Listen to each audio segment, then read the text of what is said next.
So, మా అబ్బాయికి ఈ లాస్ట్ డే అనమాట స్కూలు. సో, అందుకనేసి చిన్న ఫంక్షన్ లాగా చేసి ఇంక పీటీఎం ఉన్నదనమాట.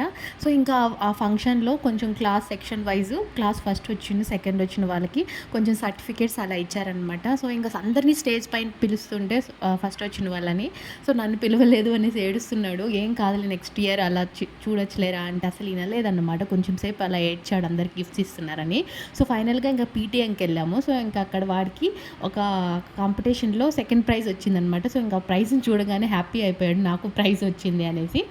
సో, ఇంకా వాళ్ళు కొన్ని స్నాక్స్ ఇచ్చారు. ఇంక చూసేసి ఇంకా అవి ఇవి చూడంగానే ఇంక హ్యాపీ అయిపోయాడనమాట. ఇంకొచ్చే దారిలో మేము అలాగే కొద్దిగా టిఫిన్ తినేసి వచ్చేసామనమాట ఇంటికి.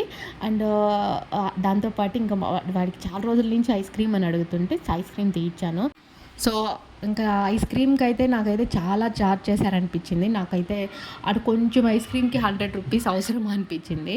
బట్ ఇంక తీసేసుకున్నాం కాబట్టి తినేసాము. ఇంకా వచ్చే దారిలో చిన్న షాపింగ్ చూసుకొనొచ్చాము. అలాగే ఇంకా మా అబ్బాయి కొన్ని బొమ్మలు అవి కావాలంటే తీసుకొనొచ్చేసామనమాట.